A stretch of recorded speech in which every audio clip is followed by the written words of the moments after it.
6 weeks. Sophie Flight, Stand by ABC News, CG3 New York. to server B.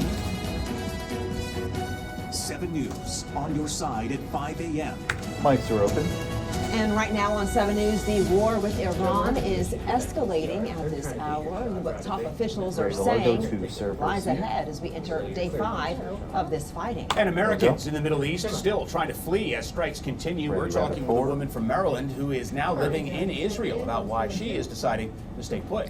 And we're tracking some patchy fog and scattered showers as you head out the door this morning. Plus, spring-like temperatures making their return. When to expect that.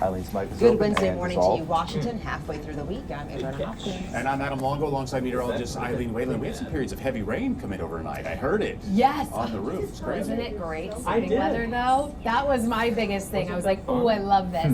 Outside also, it's not quite as cold as it was at this time yesterday morning. You guys probably feel the change. Temps generally in the 40s, so we don't have to worry about any freezing. So that's some good news. But on radar right now, again, we are tracking this weather boundary that is bringing us some of these showers. So have the small umbrella as we zoom in a little bit. Right now, Montgomery County is seeing some of these late rain showers kind of along the 270 corridor. But we do have some reduced visibility. So you'll notice a patchy fog. I had it, this morning crossing the American Legion Bridge, even on the GW Parkway. So have the small umbrella. You'll notice our rain chances do increase a bit more as we head through the afternoon. And we'll also be dealing still with the gray skies and low clouds. I don't think we're going to see much sunshine, but at least temperatures will get a little milder later today as we get into the lower 50s. I'll walk you through the rest of the week and the weekend coming up. We'll talk more about when we could see some sunshine and when those temperatures start to climb even more. All right, well, let's walk you through that morning commute as you tiptoe around town right now. So far, so good on the major area roadways, all green as you look at the Stand by CG. The big roadways in the DMV. All right, let's take you in here though and show you the B-dub. We got an accident southbound at the US 50 ramp. It's a crash in Chevrolet. Traffic seems to be navigating through there just fine right now, though. Fire activity has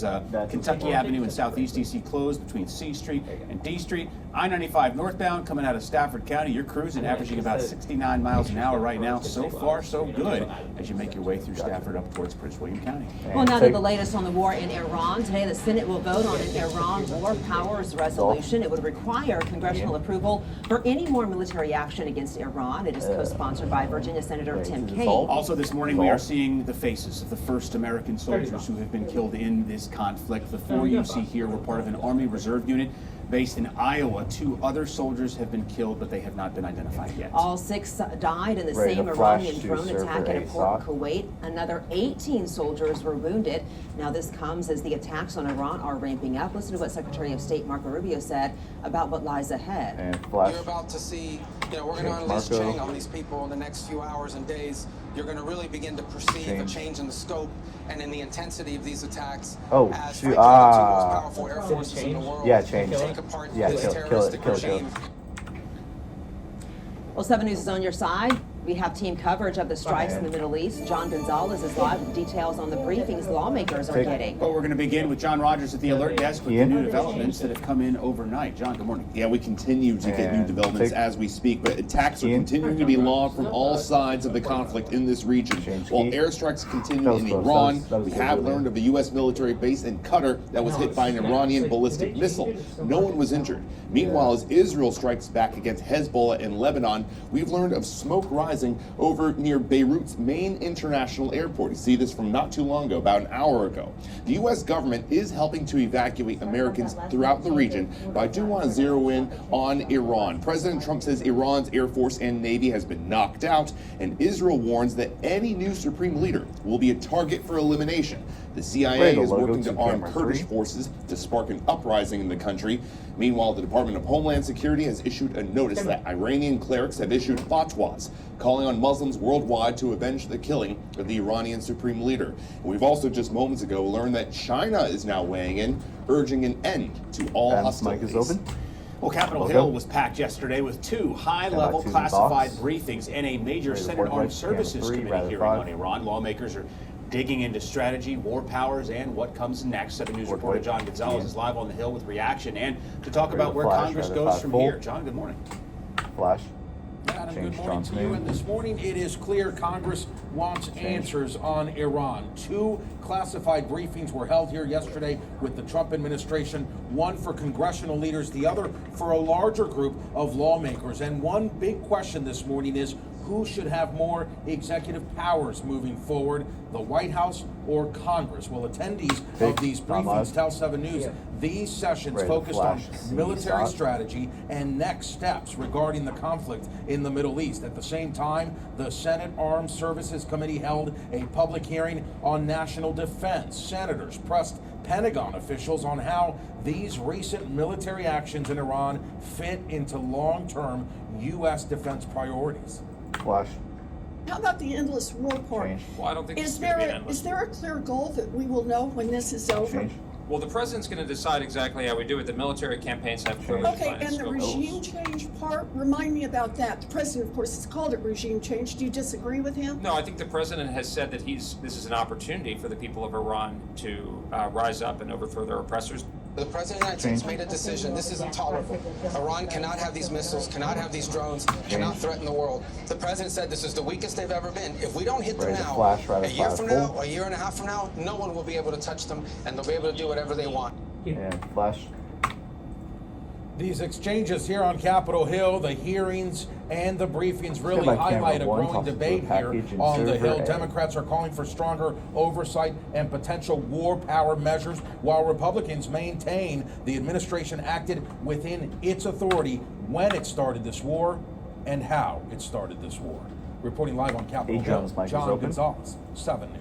Logo. Well, thousands of Americans have already returned from the Middle East, while many more are trying to get out. But as 7 News' Leona Golden shows us, not everyone is choosing to leave. Actually, old board white. Well, the State Department is securing military planes and charter flights for Americans to return home. More than 9,000 have left already, including 3,000 from Israel. But some Americans are staying put. That includes one young woman from Maryland who is now living through her second war abroad. It's a big decision to move across the world. Yet 28-year-old Rachel Cohn wasn't afraid to leave the life she always knew. I grew up on a small farm in Montgomery County, spent my whole life there, the youngest of 4 kids, and spent most of my life riding horses all around the DMV. Soon after college, she found her calling. I decided to really fulfill that dream, come here, really live a Jewish life in the Jewish homeland. Cohn moved to Jerusalem only 6 months before the October 7th attack in 2023. So when she heard those sirens sound on Saturday, waking up to this emergency alert on her phone, she says she knew what was coming next. It was saying hey, this is your warning, the attack is starting, go make sure you're near a safe space. They happen so often. A lot. A lot. I don't know how many. There's been a lot. She's learned to stay calm in chaos, and even when others are in fear. Today, I had to go to the grocery store. It wasn't like I was doing anything crazy. There was a siren, okay? All of a sudden, you have a bunch of people all together, a bunch of strangers, and yeah, some people panic, some people are calm. Some stranger you've never met is saying, hey, everyone, it's okay, calm down. Living in Israel teaches you a lot about resilience. The people here, the people who have grown up their whole life here, they're just born to be resilient. A resilience she sends back home. When you live in a war zone, every parent is concerned. 30 seconds. Even more so when they're not here. I'm always sending my family pictures of hey, I'm still going outside, I'm still seeing the sun, I'm not locked inside, it's okay, everything is okay. As the conflict continues, she prays for harmony as uncertainty grows. We want to see people of every faith obviously living the life that they want to live, not being succumbed to any sort of terror. Let's work towards peace and let's try and see that happen. This is a start for sure. I'm Leona Golden, 7 News. Mics are open and Flash. Well, we want to hear from you on this escalating conflict. Take out your phone, scan the QR code on your screen to let us know. Do you support American intervention in foreign governments? So far, 75% of you responding, no, you don't. You can also vote by going online to WJLA.com. Stay with 7 News for our very latest reporting out of the Middle East. We'll have much more throughout the morning. You can see all of our coverage up right now on our homepage. Also, you can get breaking news alerts sent straight to your phone by just downloading our free 7 News app. Just make sure those push alert notifications are turned on. An update on this huge gas leak explosion in Beltsville. Washington Gas says service has been restored to more than half of the homes impacted. The explosion happened Friday night while crews were repairing a water main.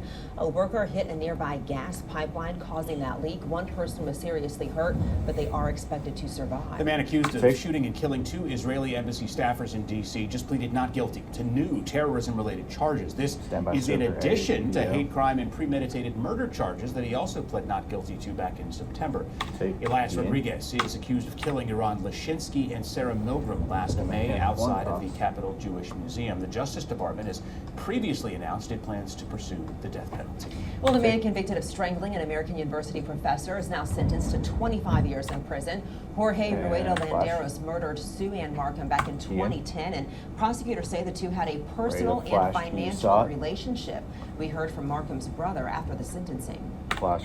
What we can't ever know is the lives that she might have touched, the students she might have inspired, whether to go into accounting or to go into some other field with passion. This one was 39 seconds. Because what made my sister a great teacher was that she cared about the people who came to learn from her far more than she cared about accounting or great examples to bring accounting to life, so that accounting became meaningful and not a bunch of numbers. 5 seconds. She cared about her students more than she cared about her subject. Dissolve. It took years for Landeros to face justice. He ran off to Mexico and was caught nearly 12 years later under a different name. Mic is open.